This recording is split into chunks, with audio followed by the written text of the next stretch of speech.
दिल्ली से लंदन तक, वाशिंगटन से पेरिस तक दुनिया के सबसे सुरक्षित कमरों में बैठी सुपर पावर्स के माथे पर अचानक से चिंता की लकीरें दौड़ पड़ी हैं। जिन देशों ने सालों तक सीक्रेट टेक्नोलॉजी, सोर्स कोड और सुपर पावर स्टेटस के नाम पर भारत को टेक्नोलॉजी की भीख पर जिंदा रखने की कोशिश की, आज वही भारत के एक फैसले के रणनीतिक झटके की गिरफ्त में आ चुकी हैं। 15 अगस्त 2026 की जिस सुबह समझौते पर शायद आधी दुनिया ने ध्यान भी नहीं दिया था, उसी ने हॉट सेक्शन, मिलिट्री और लेकर के टर्बोफैन सोर्स कोड तक वो सारे ताले हिला कर रख दिए हैं जिन्हें वेस्टर्न पावर्स ने दशकों से अभेद किला बना करके रखा था। और अब पहली बार भारत सिर्फ फाइटर जेट खरीदने वाला ग्राहक नहीं, बल्कि अगली पीढ़ी के कॉम्बैट इंजन बनाने वाले चुनिंदा ताकतवर देशों की लाइन में आ चुका है। दोस्तों, दिल्ली के साउथ ब्लॉक और लंदन के हाई सिक्योरिटी बोर्ड रूम्स के अंदर अचानक ऐसा क्या हुआ जिसने अमेरिका के पेंटागन और पेरिस के एलिसी पैलेस के अंदर बैठे रक्षा दिग्गजों की नींद उड़ा दी, जो सुपर पावर्स, सोर्स कोड और सीक्रेट टेक्नोलॉजी के नाम पर भारत को ब्लैकमेल करते आ रहे थे। आखिरकार उनकी दादागिरी हमेशा के लिए अब दफन हो चुकी है और इस वक्त ऐसी स्क्रिप्ट भारत ने लिखी है कि यह पूरा मामला अब पलटता हुआ दिखाई दे रहा है। अमेरिका ने जिस ब्रह्मास्त्र को भारत को देने से साफ इंकार कर दिया था और फ्रांस जिस टेक्नोलॉजी के नाम पर अरबों डॉलर की फिरौती भारत से मांग रहा था, वो ब्रह्मास्त्र अचानक भारत के कदमों में नीचे कैसे आ गया। 2000 डिग्री सेल्सियस का वो नर्क जहां दुनिया की सबसे मजबूत धातुएं भी पानी की तरह पिघल जाती हैं, आखिरकार उस हॉट सेशन मेटलर्जी का तिलिस्म भारत की धरती पर कैसे टूटने जा रहा है। भारत के एमका फाइटर जेट प्रोग्राम के अंदर रिलायंस इंडस्ट्री और ब्रिटेन के रोल्स रॉयस की वो कौन सी सीक्रेट मेगा डील हो चुकी है जिसने चीन के हर एरोस्पेस इंजीनियर को उसका सबसे बड़ा नाइटमेयर दे दिया है।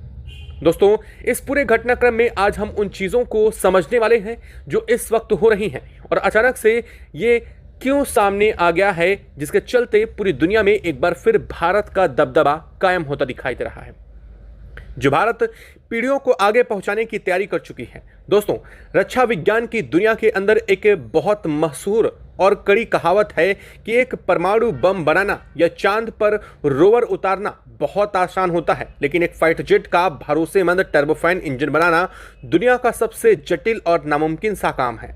और यही कारण है कि आज दुनिया भर के अंदर स्पेस टेक्नोलॉजी वाले दर्जन भर देश हैं, परमाणु हथियार वाले 9 से ज़्यादा देश होने को हैं, लेकिन 5th जनरेशन फाइटर जेट का इंजन पूरी तरीके से खुद डिजाइन और मैन्युफैक्चरिंग करने वाले महज दुनिया भर में 4 देश हैं। ये देश अमेरिका, रूस, ब्रिटेन और फ्रांस है। चीन, जो हर साल अरबों डॉलर रिसर्च के ऊपर फूकता है, वो भी अब तक वेस्टर्न इंजन्स की रिवर्स इंजीनियरिंग के जाल के अंदर ही फंस करके रह गया है और उसके इंजन आज भी अपनी कम उम्र और सबसे कम विश्वसनीयता के लिए पूरी दुनिया भर में बदनाम है। इसी बैकग्राउंड के अंदर दोस्तों 15 अगस्त 2026 की वो सुबह भारत की रक्षा इतिहास के अंदर ऐसा भूचाल लेकर आई है जिसकी गूंज आने वाले दशकों तक पूरी दुनिया को सुनाई देगी।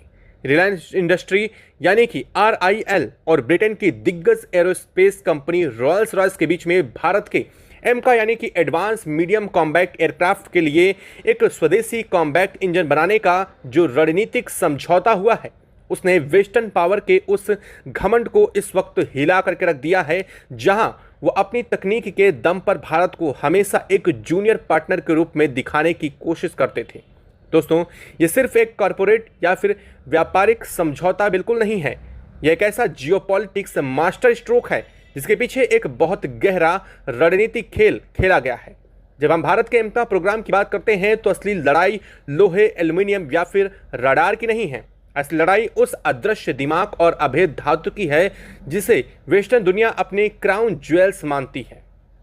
यह लड़ाई सोर्स कोड यानी कि FADEC और टरबाइन की मेटलर्जी की है। अमेरिका और फ्रांस ने दशकों तक भारत के साथ इसी टेक्नोलॉजी को लेकर के एक ऐसा मनोवैज्ञानिक और कूटनीतिक खेल खेला है जो उनके अहंकार और दादागिरी की चरम सीमा पर था। दोस्तों, किसी भी आधुनिक फाइटर जेट के इंजन को आप केवल मशीन नहीं कह सकते, असल में वो एक उड़ता हुआ सुपर कंप्यूटर होता है। इस सुपर कंप्यूटर का ऑपरेटिंग सिस्टम होता है FADEC, जिसका फुल फॉर्म है fully automatic digital engine control. दोस्तों, जब एक फाइटर पायलट कॉकपिट के अंदर थ्रॉटल बढ़ाता है तो वह सीधे इंजन को ईंधन नहीं देता, बल्कि वो FATEC को एक इलेक्ट्रॉनिक कमांड भेजता है। FATEC सेकंड के 1000वें हिस्से के अंदर यह तय करता है कि इंजन के अंदर हवा का दबाव कितना है, बाहर का तापमान क्या है, विमान की ऊंचाई कितनी है और उस विशेष क्षण के भीतर कितना फ्यूल कंबशन चैम्बर के अंदर इंजेक्ट करना है, यानी कि इंजन बिना स्टॉल हुए अधिकतम थ्रस्ट पैदा कर सके। दोस्तों, वेस्टर्न कंट्रीज का सबसे बड़ा तिलिस्म यही FADEC का सोर्स कोड है। अमेरिका और फ्रांस भारत को इंजन बेचने के लिए हमेशा तैयार रहते हैं, यहां तक कि उन्होंने भारत के लिए अंदर इसके पुर्जे बनाने की असेंबली लाइन भी लगाने की बात मान ली है। लेकिन दोस्तों, जब बात सोर्स कोड को साझा करने की आती है तो उन्होंने साफ तौर पर यानी दो टूक में इनकार कर देते हैं, और यही हमेशा से चलता आ रहा है। सोर्स कोड ना देने का असली और गुप्त अर्थ क्या होता है? दोस्तों, ये समझना बेहद जरूरी है कि इसका सीधा सा मतलब यह है कि इंजन भारत के लिए सिर्फ एक ब्लैक बॉक्स है। भारत उसका इंजन का इस्तेमाल कर सकता है, उसकी मरम्मत भी कर सकता है, लेकिन अगर कल को अपने फाइटर जेट के अंदर कोई नया स्वदेशी सेंसर, कोई रडार, कोई नई हथियार प्रणाली, कोई मिसाइल या फिर कोई और चीज इंटीग्रेट करने की कोशिश करता है तो भारत ऐसा नहीं कर पाएगा, और इसी वजह से भारत के लिए यह चीज सबसे अहम हो जाती है। इसका असर जो है इंजन की पावर सप्लाई या फिर थ्रस्ट प्रोफाइल पर पड़ता है तो भारत खुद को कुछ भी नहीं कर सकता। इस मामले में भारत को हर छोटे बड़े बदलाव के लिए अमेरिका और फ्रांस की कंपनी के पास जाना पड़ेगा, उन्हें करोड़ों डॉलर की कंसल्टेंसी फीस देनी पड़ेगी, और सबसे खतरनाक बात यह है कि उन्हें यह बताना पड़ेगा कि हम अपने फाइटर जेट के अंदर क्या सीक्रेट सिस्टम लगा रहे हैं, यानी कि सोर्स कोड के बिना भारत की वायुसेना की रणनीतिक स्वतंत्रता हमेशा वाशिंगटन या फिर पेरिस के सर्वर रूम के अंदर गिरवी रखी जाएगी। सोर्स कोड तो सॉफ्टवेयर का खेल हो गया है, लेकिन दोस्तों हार्डवेयर के अंदर भी एक ऐसी दादागिरी है जिसे हॉट सेक्शन मेटलर्जी कहा जाता है। दोस्तों, एक टर्बोफैन इंजन के अंदर विशेष रूप से हाई प्रेशर टरबाइन के हिस्से के अंदर तापमान 2000 डिग्री सेल्सियस से भी ऊपर चला जाता है। ये वो खौफनाक टेम्परेचर है जिस पर दुनिया की सबसे मजबूत धातु भी पिघल करके पानी की तरह बह जाती है या फिर मोम की तरह मुड़ जाती है। इस भयंकर तापमान के अंदर टर्बोफैन्स के अंदर ब्लेड को पिघलाने से बचने के लिए अमेरिका और फ्रांस ने सिंगल क्रिस्टल ब्लेड टेक्नोलॉजी इजाद की थी। इन ब्लेडों को ऐसे धातु विज्ञान से बनाया जाता है जिसमें कोई ग्रेन बाउंड्री नहीं होती, यानी कि पूरा ब्लेड एक ही क्रिस्टल से बना होता है। इसके ऊपर थर्मल बैरियर की कोटिंग की जाती है और ब्लेड के अंदर ऐसी ठंडी हवा गुजरने के लिए लेजर से भी बारीक छेद किए जाते हैं जो बाल से भी ज़्यादा पतले होते हैं। अमेरिका की GE एरोस्पेस और फ्रांस की सेफ्रॉन ने भारत के को कोल्ड सेक्शन की टेक्नोलॉजी देने के अंदर कभी भी संकोच नहीं किया है, लेकिन इस हॉट सेक्शन की मैन्युफैक्चरिंग टेक्नोलॉजी और इसका ब्लूप्रिंट देने से वो हमेशा मुकर गए हैं।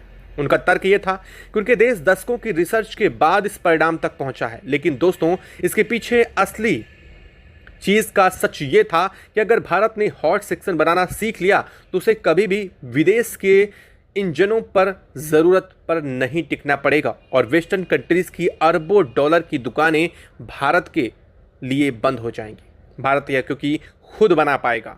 अमेरिका की जियोपॉलिटिक्स का एक बहुत ही स्पष्ट और क्रूर नियम है, हथियार बेचो, निर्भर बनाओ और कंट्रोल करो। जब भारत के तेजस मॉक 2 के लिए जनरल इलेक्ट्रिक यानी कि GKA 414 इंजन का सौदा हुआ तो भारत और पश्चिमी मीडिया के अंदर 80% TOT यानी कि टेक्नोलॉजी ट्रांसफर का खूब डंका पीटा गया। ये बताया गया कि अमेरिका भारत का कितना बड़ा रणनीतिक साझेदार है, लेकिन असल में साउथ ब्लॉक और DRDO के बंद कमरे के अंदर बैठे रणनीतिकार असल सच्चाई को समझ रहे थे। ये बची हुई 20% टेक्नोलॉजी ही उस जेट इंजन की असल आत्मा थी। अमेरिका के सख्त हथियार कानून जिसे ITAR कहा जाता है, उसने यह सुनिश्चित रखा था कि भारत को कभी भी FADEC का कोई भी सोर्स कोड या फिर हॉट सेक्शन की कोर मेटलर्जी कभी भी ना मिले। अमेरिका की रणनीति बहुत ही शातिर है और दो धारी थी। पेंटागन अच्छी तरीके से जानता है कि इंडो पैसिफिक रीजन के अंदर अमेरिका के लिए सबसे बड़ा खतरा चीन है। दोस्तों, अमेरिका चाहता था कि भारत के पास चीन के J-20 जेट का मुकाबला करने के लिए एक ताकतवर विमान हो, लिहाजा भारत को इंजन देना जरूरी था।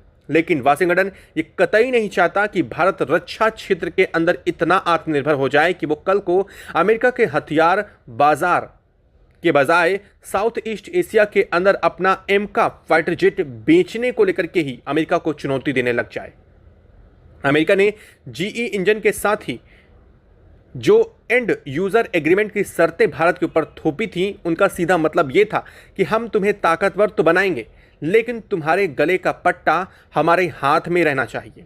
दोस्तों, अमेरिका की इस दादागिरी ने भी भारत के नीति निर्माताओं के भीतर से झकझोर करके रख दिया और भारत समझ गया कि अमेरिका कभी भी पूरी तरीके से टेक्नोलॉजी ट्रांसफर नहीं करेगा। अब आप सोच रहे होंगे कि अगर अमेरिका चालबाजी कर रहा था तो फ्रांस का रवैया कैसा था। अगर अमेरिका शर्तों के साथ जाल बुन रहा था तो फ्रांस का अहंकार एक अलग ही लेवल पर पहुंच चुका था। फ्रांस दशकों से भारत का भरोसेमंद साझेदार जरूर रहा है और दोस्तों आज भी वो भरोसेमंद साझेदार है। मिराज 2000 से लेकर के राफेल और स्कॉर्पियन सबमरीन तक जब अमेरिका ने भारत के ऊपर सैंक्शन लगाए, फ्रांस ने भारत का हाथ थामा। इस लंबे इतिहास ने फ्रांस की रक्षा कंपनी सैफ्रॉन के अंदर एक खतरनाक मुगलता और ओवर कॉन्फिडेंस पैदा कर दिया। जब भारत ने एमका मार्क II के लिए 110 किलोमीटर से लेकर के 120 न्यूटन के थ्रस्ट वाले इंजन की खोज स्टार्ट की तो सैफ्रॉन को लगा कि कॉन्ट्रैक्ट तो उनके ही प्लेट के लिए सज करके आ चुका है। सैफ्रॉन ने भारत की सरकार के सामने जो प्रस्ताव रखा वो किसी रणनीतिक सोचे से ज़्यादा एक फुल फाइनेंशियल ब्लैकमेल था। फ्रांस ने 100% टेक्नोलॉजी ट्रांसफर का वादा तो किया, लेकिन उनकी शर्तें हैरान करने वाली थी। सैफ्रॉन ने इस नए इंजन के रिसर्च एंड डेवलपमेंट कॉस्ट के रूप में अरबों यूरोस की भारी भरकम डिमांड रखी। जो फ्रांस का मॉडल ये था कि रिसर्च एंड डेवलपमेंट का सारा पैसा भारत सरकार दे, लेकिन जब पेटेंट यानी कि आईपीआर इंटेलेक्चुअल प्रॉपर्टी राइट बौद्धिक संपदा अधिकार की बात आई तो सैफ्रॉन उसे पूरी तरीके से डीआरडीओ या भारत के नाम करने को लेकर के आनाकानी करने लग गया। सैफ्रॉन चाहता था कि इंजन का जो ऑनर बना रहे वो सैफ्रॉन रहे और भविष्य के अंदर अगर भारत उस इंजन का विमान किसी तीसरे देश को एक्सपोर्ट करना चाहे तो उसे फ्रांस की इजाज़त भी लेनी पड़े और भारी रॉयल्टी भी साथ में देनी पड़े। फ्रांस की इस दादागिरी का आधार उनका ये घमंड था कि भारत के पास कोई दूसरा विकल्प नहीं है और पेरिस के डिफेंस एक्सपर्ट का यह भी मानना था कि रसिया खुद यूक्रेन वार और कड़े आर्थिक प्रतिबंधों के अंदर फंसा हुआ है, उसकी इंजन टेक्नोलॉजी पुरानी है और इसके अंदर धुआं भी बहुत ज़्यादा निकलता है। अमेरिका अपना सोर्स कोड कभी देगा नहीं। ऐसे में अंत में आकर के भारत को फ्रांस के सामने घुटने टेकने पड़ेंगे। फ्रांस को लगा कि वो राफेल जेट की शानदार सफलता को भुनाने हुए भारत की इस मजबूरी का फायदा उठा लेगा। सैफ्रॉन के आर्टिफिशियल्स ये और उसके मान करके बैठ चुके थे कि भारत के लाल फीताशाही वाली सरकारी सिस्टम के अंदर कोई भी प्राइवेट कंपनी इस लेवल का काम नहीं कर सकती। लिहाजा आखिरकार भारत सरकार को HAL के जरिए उनके पास ही आना पड़ेगा। लेकिन यहाँ पर अमेरिका और फ्रांस दोनों ऐतिहासिक और बहुत बड़ी रणनीतिक चूक हो गई उनसे। उन्होंने नए भारत की भू आर्थिक आक्रामकता और आत्मनिर्भर भारत के असली विजन को बहुत हल्के में ले लिया। अब भारत यह अच्छी तरीके से समझ चुका था कि विदेशी कंपनियों की टेक्नोलॉजी ट्रांसफर एक भ्रामक और खोखला शब्द है। जब तक आपके पास टेक्नोलॉजी का आईपीआर और सोर्स कोड नहीं है तब तक आप असल में आत्मनिर्भर नहीं हो सकते हैं। आप सिर्फ एक ग्लोरीफाइड असेंबलर हैं जो विदेशों के पुर्जे को जोड़ते हैं। भारत को एक ऐसा साझेदार चाहिए था जो अपना जूनियर पार्टनर नहीं बल्कि बराबर का साझेदार समझे। एक ऐसा साझेदार जो सिर्फ टेक्नोलॉजी नहीं बेचे बल्कि तकनीक को भारत की धरती के ऊपर क्रिएट करे। भारत को बायर सेलर के पुराने रिश्ते से बाहर निकाल करके कोर डेवलपर बनना था और यहीं पर अमेरिका की शर्तें और फ्रांस का घमंड पूरी तरीके से चकनाचूर और भारत के लिए बिल्कुल से फालतू साबित हो गए। इस डील के बीच में पूरी दुनिया जब ये मान बैठी थी कि भारत को ऐसी ताकतों से निपटने के लिए अब नए समीकरणों को पलट कर रखना ज़रूरी होगा। दोस्तों, उसी बीच रिलायंस इंडस्ट्री और रोल्स रॉयस एक साथ आना दोनों रातों रात किसी चमत्कार से कम नहीं है। ये अमेरिका और फ्रांस की इसी सोर्स कोड वाली दादागिरी का मुंहतोड़ जवाब बन चुका है, जिसकी पटकथा बहुत ही खामोशी गहरी कूटनीति के साथ कई महीनों पहले ही लिखी जा चुकी थी। इस गेम को समझने के लिए हमें लंदन के बोर्डरूम और ब्रिटेन की खस्ता हाल होती इकोनॉमी को बेहतर समझना पड़ेगा। दोस्तों, इस वक्त तो समय ऐसा था जब रोल्स रॉयस के पास टर्बोफैन इंजन का पूरी दुनिया के अंदर आसमान पर दबदबा हुआ करता था। लेकिन ब्रेग्जिट के बाद ब्रिटेन की इकोनॉमी गहरे संकट के अंदर गिर गई और रोल्स रॉयस जैसी कंपनी जो बहुत मजबूत होती थी, वो लगातार कॉम्पैक्ट इंजन के मामले में पिछड़ती जा रही थी। यूरोप फाइटर टाइफून के अंदर इस्तेमाल होने वाले इंजन के बाद रोल्स रॉयस के पास कोई बहुत बड़ा अंतर्राष्ट्रीय फाइटर इंजन ऑर्डर नहीं आया था और Britain 6th generation fighter engine के प्रोग्राम के ऊपर काम कर रहा था। लेकिन उस प्रोग्राम के इंजन को विकसित करने के लिए जिस फंडिंग और स्केल और प्रोडक्शन की जरूरत थी, वो ब्रिटेन के पास अकेले नहीं थी। रोल्स रॉयस के इसी बेहद आक्रामक और दूरदर्शी रणनीतिकार माना जाता है और उन्होंने देखा कि भारत के पास एमका का प्रोग्राम है जो दुनिया का सबसे अद्वितीय है और इसमें सैकड़ों इंजन की आगे भविष्य में ज़रूरत पड़ेगी। दोस्तों, यही नज़र अब जैसे ही पड़ी रोल्स रॉयस की, उसने भारत को अपना सबसे बेहतर पार्टनर बनाने की तैयारी शुरू कर दी। भारत को कम से कम 200 से लेकर के 300 एमका जेट बनाने हैं, जिसके लिए 600 से ज़्यादा इंजन का ऑर्डर सीधे सीधे रोल्स रॉयस के पास मिलना था और यह कई अरबों पाउंड का विशाल बाजार था। और रोज रोज के इस पूरे के पूरे घटने क्रम के बीच में रोल्स रॉयस यह बेहतर समझ चुका था कि अब इस पूरे इंडस्ट्री में अपने आप को अगर खड़ा रखना है तो भारत को इस कॉन्ट्रैक्ट में शामिल करना होगा। यही रोल्स रॉयस ने ब्रह्मास्त्र चला और जिस अमेरिका और फ्रांस के पूरे होश उड़ा देने वाले काम को इस जगह पर अंजाम दिया गया। भारत के साथ पूरी तरीके से साझा करने की शर्त ब्रिटेन ने मान ली और यह कोई मेहरबानी नहीं, ये रोल्स रॉयस के सर्वाइवल की आखिरी गारंटी थी। भारत का पैसा, रोल्स रॉयस का दिमाग और परफेक्ट जियो इकोनॉमिक डील थी। लेकिन यहाँ पर आपको बता दें कि रोल्स रॉयस भारत को तकनीक देने के लिए पूरी तरीके से तैयार है। न सिर्फ तकनीक बल्कि इसका सोर्स कोड, इसका सब कुछ भारत के हाथों पे रहेगा।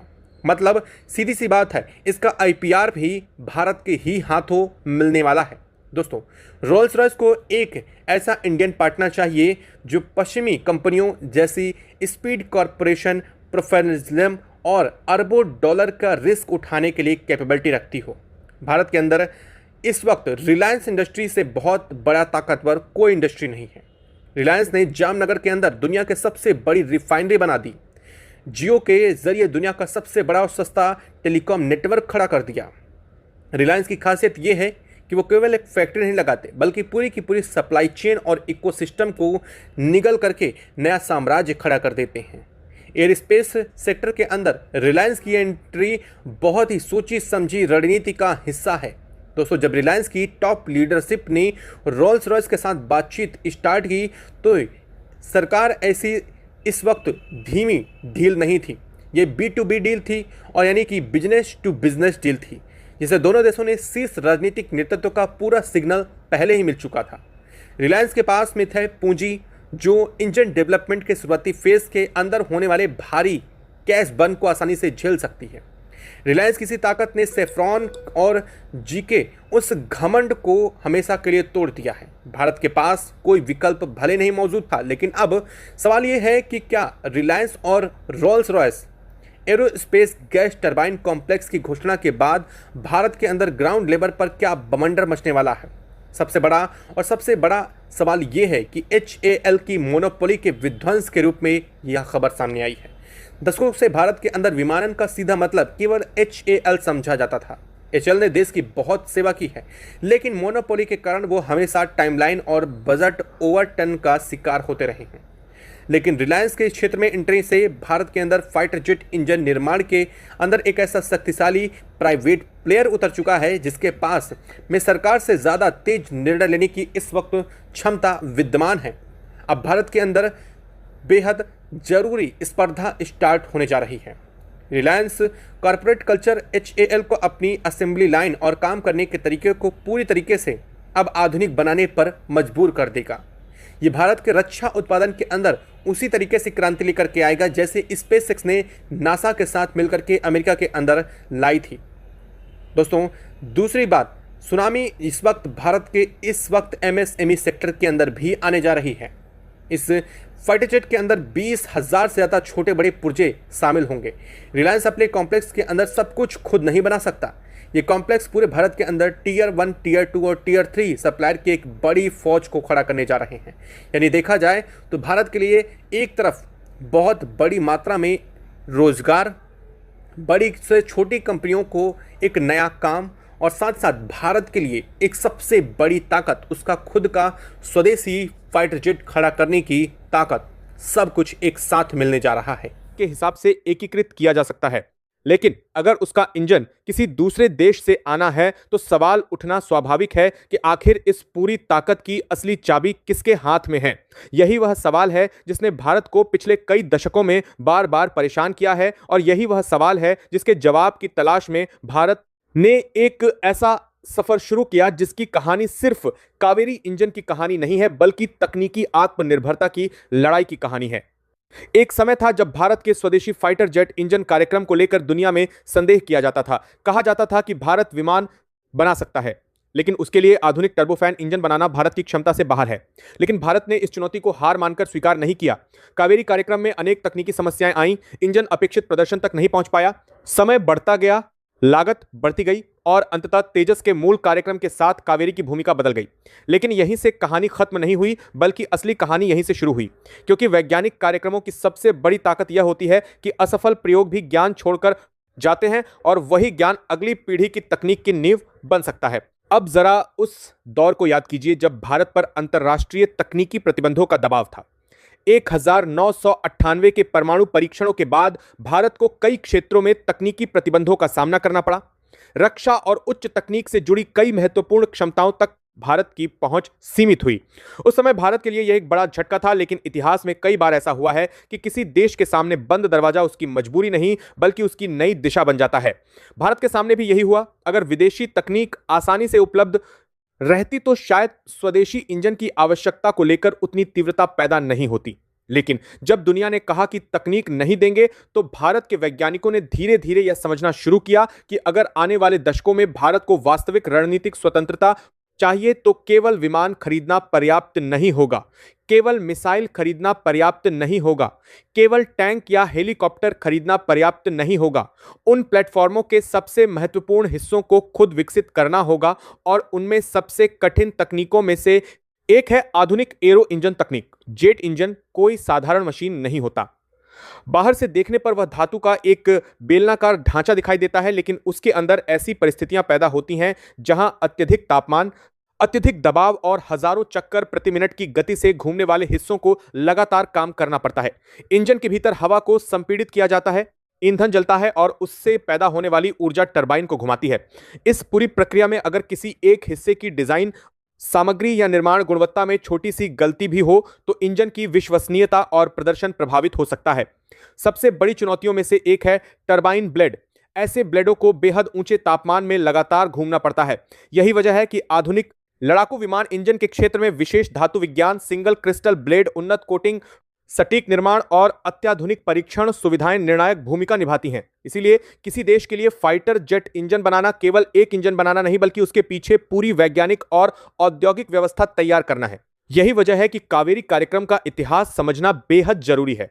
यह कहना गलत होगा कि पुराना कावेरी इंजन सीधे किसी चमत्कार से आज एक पूरी तरह तैयार और प्रमाणित लड़ाकू विमान इंजन बन चुका है। वास्तविकता कहीं अधिक जटिल है। कावेरी कार्यक्रम को तकनीकी चुनौतियों का सामना करना पड़ा और तेजस के लिए आवश्यक स्तर का थ्रस्ट हासिल नहीं हो पाया। लेकिन इस कार्यक्रम से भारत ने गैस टरबाइन तकनीक, दहन प्रणाली, टरबाइन, कंप्रेसर, नियंत्रण प्रणाली और उच्च तापमान वाली सामग्रियों से जुड़ा महत्वपूर्ण अनुभव हासिल किया। यही अनुभव भविष्य की परियोजनाओं के लिए आधार बन सकता है। यानी कावेरी की सबसे बड़ी उपलब्धि केवल कोई तैयार इंजन बन जाना नहीं बल्कि उस तकनीकी यात्रा में भारत का आगे बढ़ना है जिसे दुनिया के सबसे कठिन इंजीनियरिंग क्षेत्रों में गिना जाता है। और अब कहानी आती है तेजस की। तेजस भारत के लिए केवल एक लड़ाकू विमान नहीं है, यह भारत की एरोस्पेस इंडस्ट्री के विकास का प्लेटफॉर्म है। इसमें भारत ने airframe design, flight control system, avionics, radar, composite सामग्री और कई दूसरी तकनीकों में अपनी क्षमता विकसित की। लेकिन इंजन के मामले में विदेशी निर्भरता बनी रही। तेजस के लिए विदेशी इंजन का इस्तेमाल किया गया और यही वह जगह है जहां भारत की रणनीतिक चिंता सामने आती है, क्योंकि किसी भी आधुनिक फाइटर जेट के लिए इंजन की उपलब्धता उसकी उत्पादन क्षमता और परिचालन क्षमता दोनों के लिए महत्वपूर्ण होती है। अगर इंजन की सप्लाई में देरी होती है तो विमान की अंतिम असेंबली प्रभावित होती है। अगर स्पेयर पार्ट्स की सप्लाई में समस्या होती है तो रखरखाव प्रभावित हो सकता है। और अगर किसी संकट के समय सप्लाई चेन बाधित हो जाए तो उसका प्रभाव सीधे सैन्य तैयारी पर पड़ सकता है। इसलिए भारत के लिए स्वदेशी इंजन सिर्फ आत्मसम्मान का सवाल नहीं बल्कि रणनीतिक आवश्यकता है। यहीं पर अमेरिका की जनरल इलेक्ट्रिक कंपनी से जुड़े तेजस इंजन कार्यक्रम का मुद्दा सामने आता है। तेजस मार्क 1A के लिए GEF 404 इंजन का इस्तेमाल किया जाता है और बाद के प्लेटफॉर्मों के लिए अधिक शक्तिशाली इंजन की दिशा में भी भारत और अमेरिका के बीच सहयोग की चर्चा हुई है। उत्पादन और आपूर्ति की समय सीमा को लेकर जब भी देरी सामने आती है तो भारत के लिए यह सवाल और गंभीर हो जाता है कि क्या लंबे समय तक विदेशी सप्लाई चेन पर निर्भर रहना उचित है। किसी कंपनी की सप्लाई में देरी का कारण हमेशा राजनीतिक दबाव ही हो, ऐसा कहना सही नहीं होगा। वैश्विक सप्लाई चेन, उत्पादन क्षमता, निर्यात अनुमति, प्रमाणन सामग्री और औद्योगिक प्राथमिकताओं जैसे कई कारण हो सकते हैं, लेकिन भारत के लिए इससे जो रणनीतिक सबक निकलता है वह बिल्कुल स्पष्ट है। देश को अपनी इंजन क्षमता लगातार मजबूत करनी होगी। अमेरिका, फ्रांस, रूस, चीन और कई अन्य देशों के पास दशकों की औद्योगिक क्षमता है। भारत को भी लंबे समय तक लगातार निवेश और तकनीकी सुधार करना होगा। लेकिन आज जो सबसे महत्वपूर्ण बदलाव दिखाई देता है वह यह है कि भारत अब केवल खरीदार बने रहने के मॉडल से बाहर निकलकर निर्माता और संभावित निर्यातक बनने की दिशा में बढ़ रहा है। और दोस्तों, यही वह बिंदु है जहां कावेरी इंजन की कहानी एक पुराने प्रोजेक्ट से निकलकर भारत की नई रक्षा नीति की कहानी बन जाती है। जिस परियोजना को कभी कठिनाइयों के कारण अपने मूल लक्ष्य तक पहुंचने में असफलता मिली थी, उसी परियोजना से निकला अनुभव भविष्य की तकनीक के लिए उपयोगी हो सकता है। भारत ने इस सफर में यह सीखा है कि इंजन बनाना केवल डिजाइन बनाने का काम नहीं है। इसके लिए धातु विज्ञान चाहिए, थर्मल इंजीनियरिंग चाहिए, परीक्षण चाहिए, उत्पादन चाहिए और सबसे बढ़कर धैर्य चाहिए। और अगर भारत इस बार इन सभी क्षेत्रों को एक साथ जोड़ने में सफल होता है तो आने वाले समय में परिणाम बहुत बड़ा हो सकता है। आज सवाल सिर्फ यह नहीं है कि कावेरी कब उड़ान भरेगा। असली सवाल यह है कि क्या भारत ऐसी तकनीकी क्षमता खड़ी कर सकता है जहां अगली पीढ़ी के लड़ाकू विमान के डिजाइन के समय इंजन किसी दूसरे देश की अनुमति देखकर तय न करना पड़े। क्या भारत अपनी जरूरत के हिसाब से थ्रस्ट तय कर सकता है? क्या भारत अपने इंजन का नियंत्रण खुद रख सकता है? क्या भारत युद्धकाल में अपने उत्पादन और रखरखाव को जारी रख सकता है? और क्या भारत एक दिन ऐसा विमान बना सकता है जिसमें एयरफ्रेम से लेकर इंजन तक महत्वपूर्ण तकनीक पर उसका अपना नियंत्रण हो? अगर इन सवालों का जवाब हां में आता है तो दोस्तों, यह सिर्फ तेजस की जीत नहीं होगी, यह उस सोच की जीत होगी जिसने दशकों तक तकनीकी प्रतिबंधों, देरी, असफलताओं और आलोचनाओं के बावजूद अपना रास्ता नहीं छोड़ा। कावेरी की कहानी हमें यही बताती है कि किसी परियोजना का पहला संस्करण असफल हो सकता है, लेकिन उससे निकला ज्ञान कभी बेकार नहीं जाता। एक पीढ़ी की असफलता दूसरी पीढ़ी की तकनीक की नींव बन सकती है और यही भारत की असली ताकत है। आज भारत के सामने अवसर भी है और चुनौती भी। अवसर इसलिए क्योंकि देश में एरोस्पेस निर्माण का पूरा पारिस्थितिकी तंत्र तेजी से विकसित हो रहा है। निजी कंपनियां रक्षा उत्पादन में प्रवेश कर रही हैं, स्वदेशी सामग्री पर काम हो रहा है, परीक्षण सुविधाएं बढ़ रही हैं और सरकार लंबे समय से आत्मनिर्भर रक्षा उत्पादन पर जोर दे रही है। चुनौती इसलिए क्योंकि इंजन तकनीक दुनिया की सबसे कठिन तकनीकों में से एक है और इसमें शॉर्टकट नहीं चलता। यहां एक गलत डिजाइन वर्षों पीछे ले जा सकता है। एक खराब सामग्री हजारों घंटे के परीक्षण को बेकार कर सकती है। एक छोटी निर्माण त्रुटि पूरे इंजन की विश्वसनीयता पर सवाल खड़ा कर सकती है। इसलिए दोस्तों, अगर आने वाले वर्षों में भारत कावेरी से विकसित तकनीकों, नई पीढ़ी के गैस टरबाइन कार्यक्रमों और विदेशी साझेदारियों से मिले अनुभव को एक साथ जोड़ता है तो तस्वीर बदल सकती है। लक्ष्य केवल एक इंजन बनाना नहीं होना चाहिए, बल्कि ऐसी क्षमता बनाना होना चाहिए जो अगली पीढ़ी के हर इंजन कार्यक्रम में काम आए। आज अगर भारत 80 किलो न्यूटन के आसपास की श्रेणी में क्षमता विकसित करता है तो कल उससे अधिक थ्रस्ट वाले इंजन की दिशा में कदम बढ़ाया जा सकता है। और अगर भारत इस पूरी तकनीकी श्रृंखला को मजबूत कर लेता है तो भविष्य में लड़ाकू विमान के साथ साथ ड्रोन, हेलीकॉप्टर और दूसरे प्लेटफॉर्मों में भी इसका प्रभाव दिखाई दे सकता है। तो दोस्तों, कहानी अभी खत्म नहीं हुई है, बल्कि असली परीक्षा अब शुरू होती है। दुनिया भारत से यह नहीं पूछेगी कि आपने कितनी बड़ी घोषणा की। दुनिया पूछेगी कि इंजन कितने घंटे चला, कितनी बार परीक्षण हुआ, कितनी विश्वसनीयता मिली, कितने इंजन बने, कितने विमानों ने उसे इस्तेमाल किया। और युद्ध जैसी कठिन परिस्थितियों में वह कितना भरोसेमंद साबित हुआ। भारत को इन सभी सवालों का जवाब अपने प्रदर्शन से देना होगा। अगर भारत ऐसा कर देता है तो फिर वह दिन दूर नहीं होगा जब भारत को लड़ाकू विमान के इंजन के लिए हर बार किसी विदेशी दरवाजे की तरफ देखने की जरूरत नहीं पड़ेगी और यही वह पल होगा जब भारत की रक्षा आत्मनिर्भरता का अर्थ केवल विदेशी हथियारों की खरीद कम करना नहीं बल्कि अपनी तकनीकी रीढ़ खड़ी करना होगा। क्योंकि दोस्तों किसी भी देश की असली सैन्य ताकत उसके पास मौजूद हथियारों की संख्या से नहीं बल्कि उन हथियारों